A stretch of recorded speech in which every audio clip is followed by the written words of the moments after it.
प्रिय छात्रों, आज हम कक्षा 7 के लिए अभ्यास 5.1 का दूसरा वीडियो लेकर आए हैं, जिसमें आपसे प्रश्न पूछा है। प्रश्न नंबर 6, दी हुई आकृतियों में कोण 1 व कोण 2 समपूरक कोण हैं। यदि कोण 1 में कमी की जाती है तो कोण 2 में क्या परिवर्तन होगा ताकि दोनों कोण फिर भी समपूरक ही रहें। तो समपूरक कोण ऐसे दो कोण जिनका योग 180 डिग्री के बराबर है, समपूरक कोण कहलाते हैं। यहाँ यह समपूरक कोण है, कोण 1 व कोण 2, ये दोनों मिलाकर क्या हैं, एक समपूरक कोण का निर्माण करते हैं। तो हम जानते हैं समपूरक कोण का योग 180 डिग्री होता है। यदि एक कोण आपका 50 डिग्री का है तो दूसरा कोण कितना आएगा, 180 डिग्री माइनस 50 डिग्री यानी 130 का आएगा। और 50 डिग्री का पहला कोण है, यदि उसमें हम 10 बढ़ा दें, 60 कर देते हैं, तो दूसरा कोण कितने का आएगा, 180 माइनस 60, 120 डिग्री आ जाएगा। तो जितना कोण आप बढ़ाओगे, पहले कोण में यदि आप मान बढ़ाते हो, यदि 1 में कमी की जाती है तो कोण 1 में हम कमी करवा की बात कर रहे हैं, तो 1 में कमी करेंगे, अगर 10 डिग्री की कमी करते हैं तो दूसरे में वही 10 डिग्री बढ़ जाएगा। तो ये कह रहा है कि दी हुई आकृति में कोण 1 व 2 समपूरक कोण हैं। यदि 1 में कमी की जाती है, कोण 1 में कमी करते हैं, इस टाइम ये 120 का मान के चल रहे हैं हम, 120 का है, अगर इसको 100 को करते हैं हम तो दूसरा बढ़ जाएगा, उतना ही बढ़ेगा जितने पहले में कमी करेंगे, दूसरा उतना ही डिग्री बढ़ जाएगा। यदि 1 में कमी की जाती है तो कोण 2 में क्या परिवर्तन होगा ताकि दोनों कोण फिर भी समपूरक ही रहें। तो इसका उत्तर है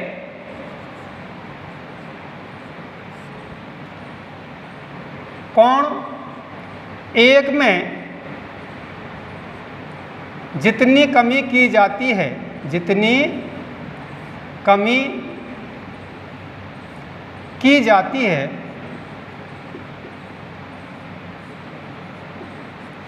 कोण 1 में जितनी कमी की जाती है उतना ही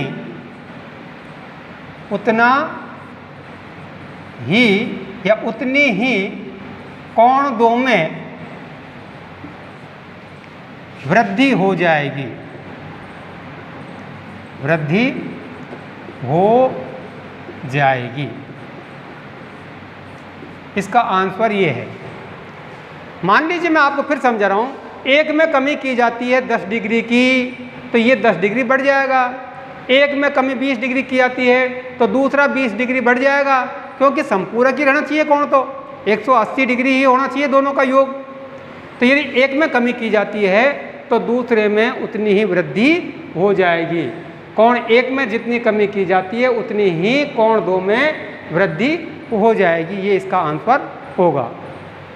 इसके बाद में देखिए प्रश्न नंबर 7, क्या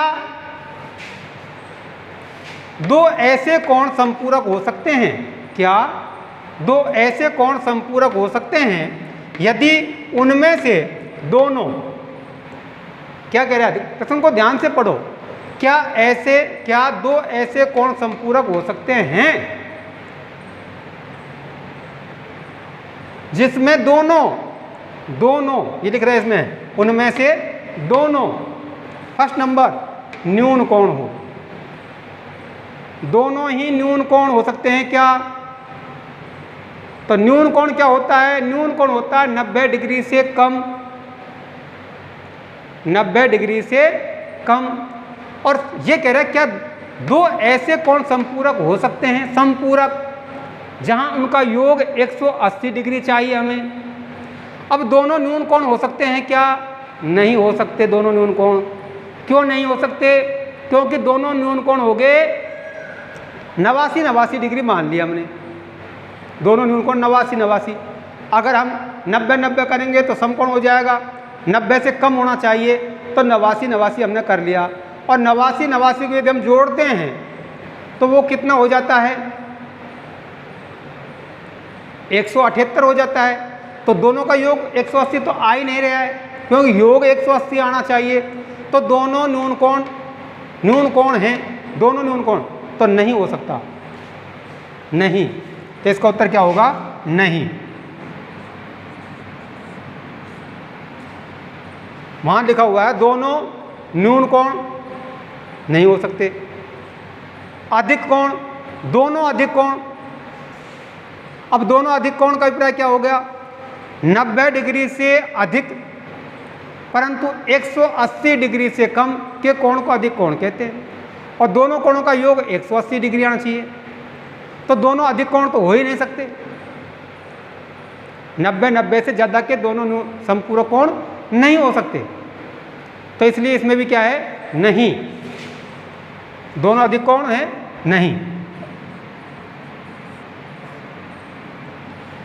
समकोण, दोनों ही समकोण हुए तो हो सकता है कि नहीं? समपूरक कोण, दोनों ही समकोण। समकोण क्या होता है? 90 डिग्री के कोण को समकोण कहते हैं, और कोण समपूरक होना चाहिए।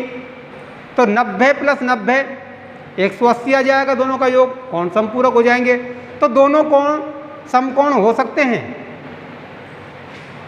क्या दो ऐसे कोण समपूरक हो सकते हैं यदि उनमें से दोनों समकोण हैं?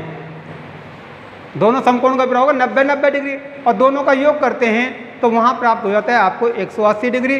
तो समपूरक कोण हो सकते हैं। दोनों समकोण हैं, हाँ, दोनों समकोण हो सकते हैं। तो इसमें आपको केवल नहीं, हाँ और ना में उत्तर देना है। क्या दो ऐसे कोण समपूरक हो सकते हैं यदि उनमें से दोनों ही न्यून कोण हैं? नहीं हो सकते। दोनों ही अधिक कोण हैं? नहीं हो सकते। दोनों ही समकोण हैं तो हो सकते हैं। तो इस प्रकार से आपको इनका उत्तर देना है। इसके बाद में देखिए प्रश्न नंबर 7। प्रश्न देखिए 8। एक कोण 45 डिग्री से बड़ा है। एक कोण क्या है?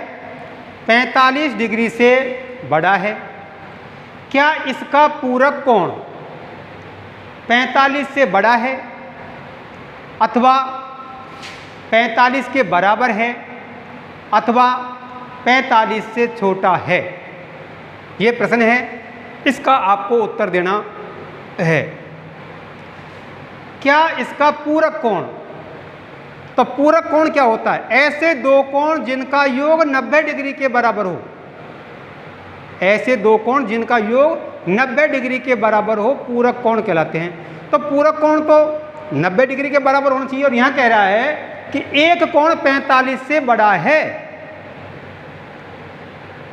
तो 45 का पूरक 45 ही आता है, और वो 45 से बड़ा है। तो दूसरा कोण निश्चित रूप से 45 से छोटा होगा। एक कोण 45 से बड़ा है तो दूसरा कोण क्या होगा? 45 डिग्री से छोटा होगा।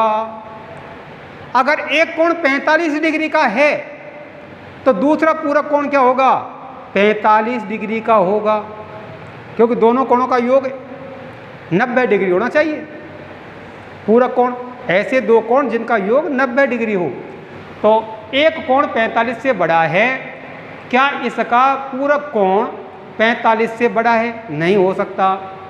अथवा 45 के बराबर है, ये भी नहीं हो सकता।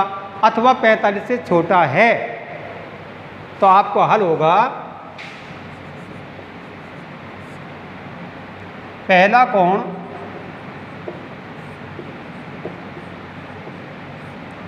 45 डिग्री से बड़ा है, तो इसका पूरक कोण, इसका पूरक कोण 45 डिग्री से छोटा होगा।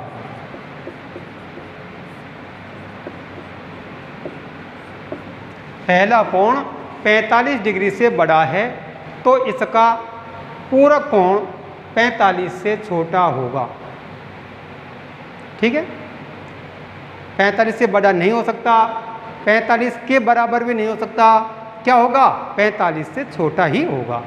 तो पहला कोण 45 डिग्री से बड़ा है, तो इसका पूरा कोण 45 से छोटा होगा। ये इसका आंसर हो जाएगा।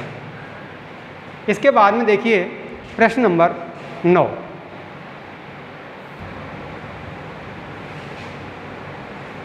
प्रश्न नंबर 9, संलग्न आकृति में, ये संलग्न आकृति है, इसको आपको देखना है। इसमें 5 कोण बने हुए हैं, एंगल 1, 1, 2, 3, 4 और 5। यहाँ 5 कोण बने हुए हैं और इसमें 5 ही किरणें निकल रही है, 1, 2, 3, 4, 5। अब इसमें आपसे कुछ प्रश्न पूछे गए हैं।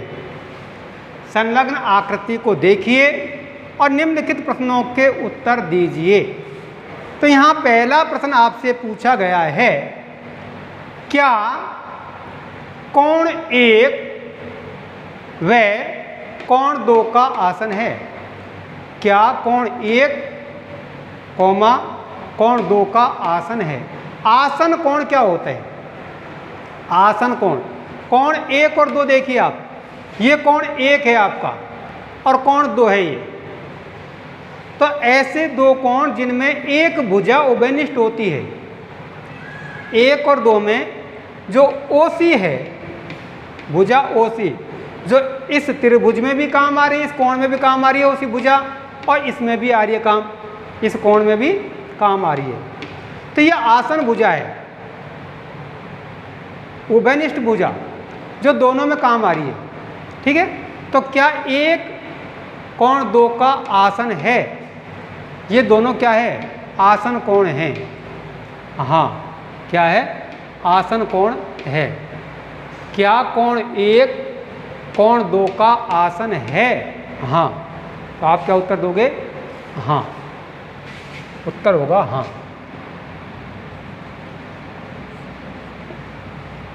क्योंकि इनमें एक भुजा उभयनिष्ठ है, ओ और सी। ठीक है, उसके बाद में देखिए दूसरा प्रश्न है, क्या कोण AOC, कोण AOC, एरिया आपको कहाँ है? कोण AO और C, इस कोण की बात कर रहे हैं, एक की।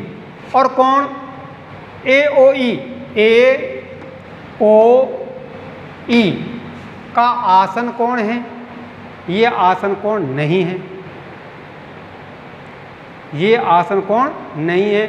AOC देखो, AOC और AOE, AOE, इसमें दोनों में कोई सी भुजा उभयनिष्ठ नहीं है, दोनों में काम आ रही है, दोनों कोणों में काम आ रही है।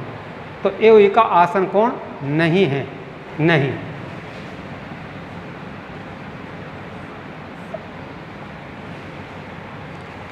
तीसरा इसमें पूछा है, क्या कोण COE, कोण COE, COE,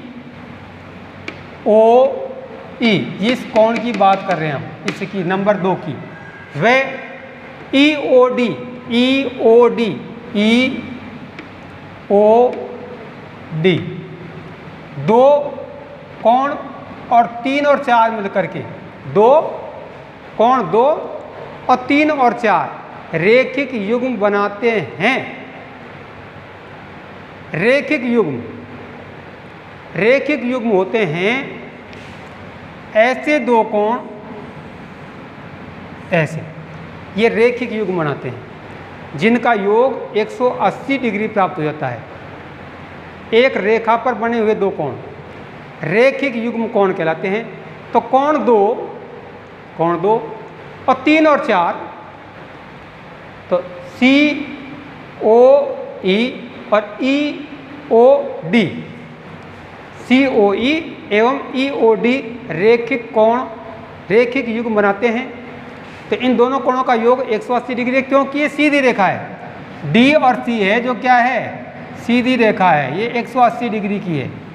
ठीक है, तो इस कोण को एक और ये दोनों कोण मिलकर के मिला क्या बनाते हैं, ये रेखिक युग्म बनाते हैं।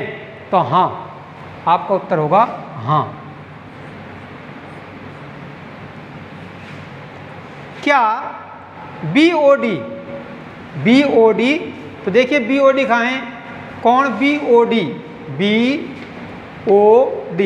ये कोण की बात कर रहे हैं 4 की, और डीओए, डीओए ये संपूरक है, 4, 5 संपूरक है। संपूरक ऐसे दो कोण जिनका योग 180 डिग्री हो संपूरक कोण कहलाते हैं। तो 4 और 5 ये भी सीधी रेखा है, ए बी, ए बी क्या है, सीधी रेखा है। तो इन दोनों का योग 180 है।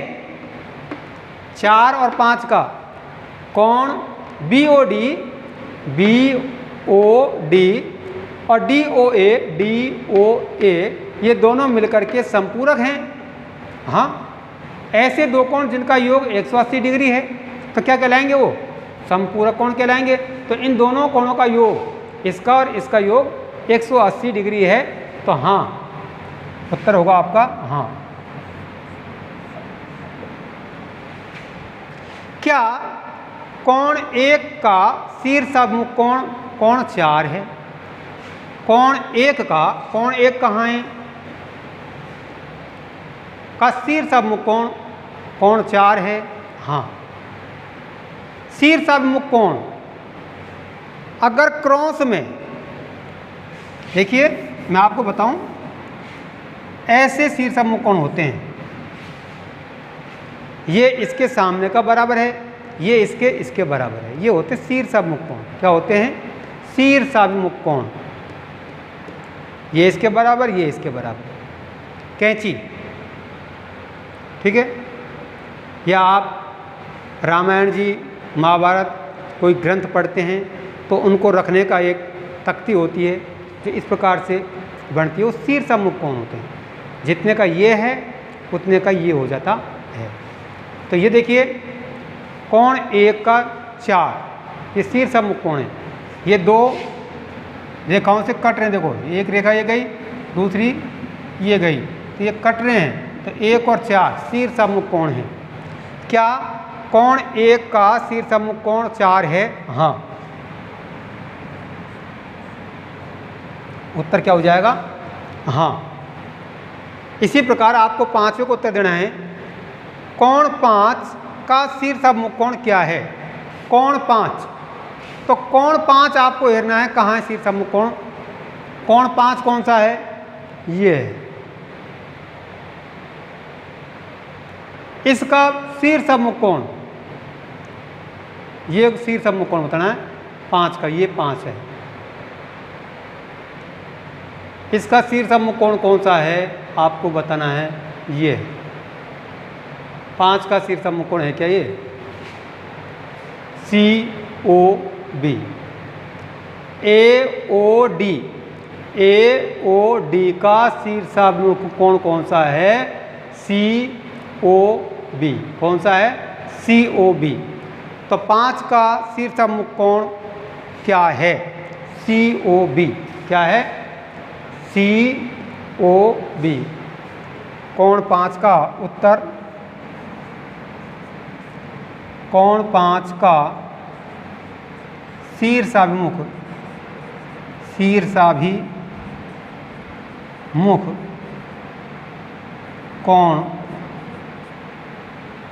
COB है। क्या है? COB। COB। कोण COB कौन सा है? कोण COB शीर्षाभिमुख कोण होता है। तो मैं आपको बताऊं, देखिए यहाँ देखिए आप, रेखिक युग्म कोण क्या है? ये रेखिक युग्म कोण 1 और 2 क्या है? ये रेखिक युग्म, रेखिक युग्म कोण, ठीक है। शीर्षाभिमुख कोण क्या होते हैं? शीर्षाभिमुख 1, 2, 1 और 2 बराबर 3 और 4, कोण 1 व कोण 2, या कोण 1 बराबर कोण 2, कोण 1 बराबर कोण 2, कोण 3 बराबर कोण 4, शीर्षाभिमुख है। क्या है? शीर्षाभिमुख, शीर्षाभिमुख कोण है। कोण 1 2, 1 2 के शीर्षाभिमुख है, 3 4 के शीर्षाभिमुख कोण है। आसन कोण, आसन भुजा। तो देखिए आसन भुजा क्या होती है? आसन भुजा होती है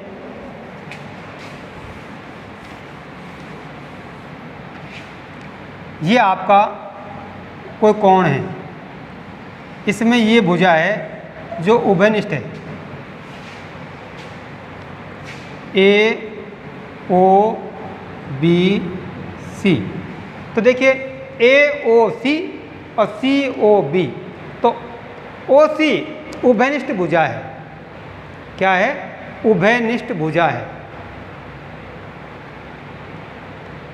ये उभयनिष्ठ होती है जो दोनों कोणों में काम आती है। इस कोण में भी काम आ रही है ओसी और इसमें भी आ रही है, ये होती है उभयनिष्ठ भुजा। क्या होती है? उभयनिष्ठ भुजा होती है।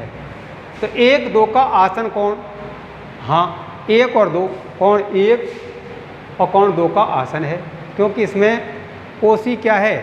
उभयनिष्ठ भुजा है, इसलिए क्या है? ये आसन कोण कहलाते हैं। ठीक है, आज की वीडियो में केवल इतना ही, परंतु ध्यान रहे इन बातों को आप ध्यानपूर्वक पढ़ें, बार बार पढ़ने का अभ्यास करें। अभ्यास से पहले पुस्तक में इनके बारे में संपूर्ण जानकारी दी हुई है, आप उसको ध्यान से पढ़ें तो निश्चित रूप से आपको ये समझ में आ जाते हैं। ठीक है, इसके बाद में अगले सवाल हम आपके लिए अगली वीडियो में लेकर आएंगे। तब तक के लिए धन्यवाद।